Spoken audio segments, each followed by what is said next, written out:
اللهم اجعل لي فيه إلى مرضاتك دليلا ولا تجعل للشيطان فيه علي سبيلا واجعل الجنة لي منزلا ومقيلا يا قاضي حوائج الطالبين.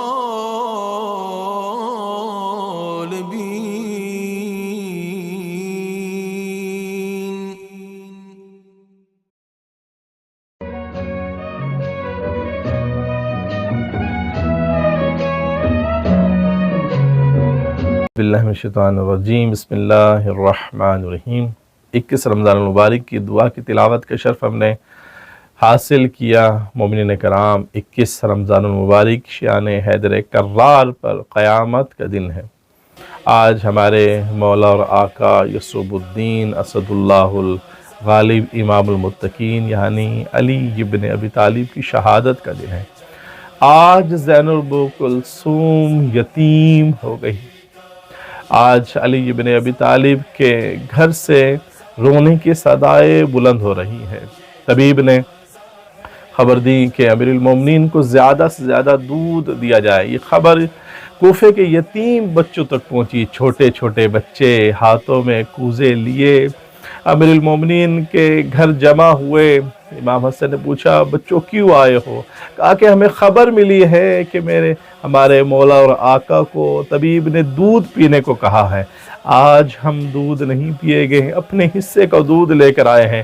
امام حسن نے امیر المومنین سے کہا کہ بچے آئے ہیں، کہتے ہیں کہ آج ہم اپنے حصے کا دودھ نہیں پیے گے، آج اپنے آقا اور مولا کو دیں گے۔ اور امیر المومنین نے کہا کہ حسن بیٹا، بچوں سے کہو کہ واپس چلے جائیں، میں بچوں کا دودھ نہیں پی سکتا۔ علی نے کبھی یتیموں کا مال نہیں کھایا ہے، کبھی علی نے یتیموں کا مال نہیں کھایا۔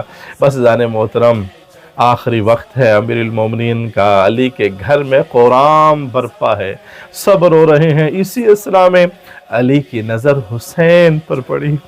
حسین زاروں قطار رو رہے ہیں۔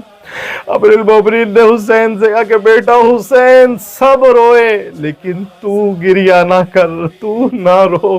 کہ یا امیر المومنین، آج آپ سے اپنے بیٹے حسین کا رونا برداشت نہیں ہو رہا۔ وہ میدان کربلا ہوگی جب حسین کا لال گھوڑے سے گرے گا، جب حسین لاشائے علی اکبر پر جائیں گے۔ روایت کہتی ہے لاشائے علی اکبر پر حسین بلند آواز سے رونے لگے۔ میں اپنی زبان میں کہوں کہ حسین دھاڑے مار کر رونے لگے، لیکن اس اسنا میں حسین کو کوئی چپ کروانے والا نہ تھا، اور حسین کو کوئی دلاسے دینے والا نہ تھا۔ آئیے مومنین کرام، دعا کی شرح کی طرف چلتے ہیں۔ اللہم اجعل لی فیہ الی مرضاتک دلیلا، اے اللہ مجھے اس دن اپنی رضا کی طرف رہنمائی کرنے والا بنا دے۔ اس دعا میں اللہ تعالیٰ کی رضا کو طلب کیا جا رہا ہے۔ رضا الہی انسان کی زندگی کا ہدف اور مقصد ہے۔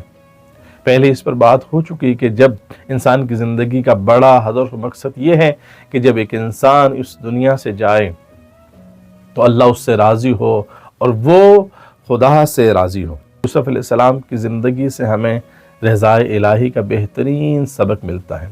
زلیخا نے بدکاری کی خواہش حضرت یوسف سے کی۔ حضرت یوسف اس وقت زلیخا کے غلام ہیں، لیکن ایک طرف زلیخا کی مرضی ہے، دوسری طرف پروردگار کی مرضی ہے۔ حضرت یوسف علیہ السلام نے اللہ کی مرضی کو مقدم کیا۔ صرف اللہ کی مرضی کو مقدم نہیں کیا، بلکہ وہاں پر زلیخا نے حضرت یوسف کو زندان میں ڈال دیا۔ السلام نے کہا کہ رب السجن احب الی مما یدعوننی الی۔ حضرت یوسف علیہ السلام نے کہا کہ میں زندان میں جانا پسند کرتا ہوں بنسبت اس کے کہ جو تم مجھ سے خواہش کر رہی ہیں وہ تیری خواہش کو پوری کرو، کیونکہ تیری خواہش میں اللہ تعالیٰ کی ناراضگی ہے، میں کبھی بھی اللہ تعالیٰ کو ناراض کر کے کسی دوسرے کی خواہش کو پورا نہیں کر سکتا۔ بس مومنین کرام، ہمیں بھی ہر اپنے معاملے میں اللہ تعالیٰ کی رضا کو مقدم کرنا ہے، پروردگار کی رضا کو مقدم کرنا ہے۔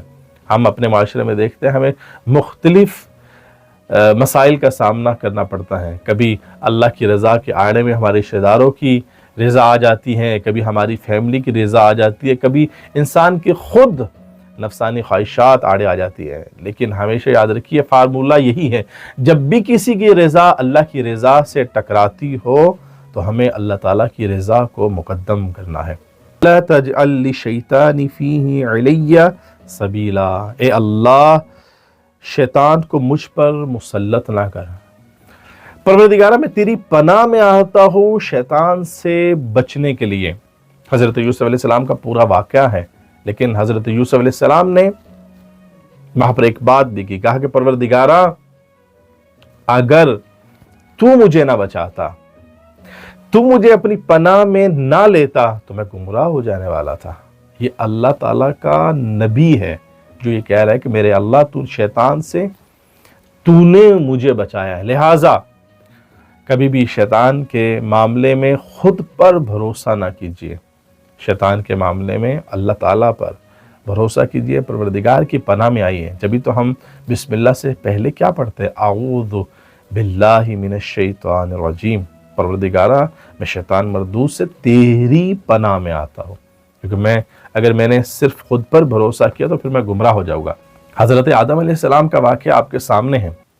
شیطان کو ہزاروں سالوں کا تجربہ ہے انسان کو گمراہ کرنے کا۔ ایک انسان کو کس طرح سے گمراہ کیا جائے شیطان خوب جانتا ہے، شیطان سے کس طرح سے بچا جائے انسان خوب نہیں جانتا، کیونکہ اس کا تجربہ زیادہ ہے۔ حضرت آدم علیہ السلام کو کس طرح سے اس نے ورگلایا، حضرت آدم علیہ السلام وہ جانتا تھا کہ یہ اللہ تعالیٰ کا نبی ہے، یہ کبھی بھی مستقیماً میری بات نہیں مانے گا۔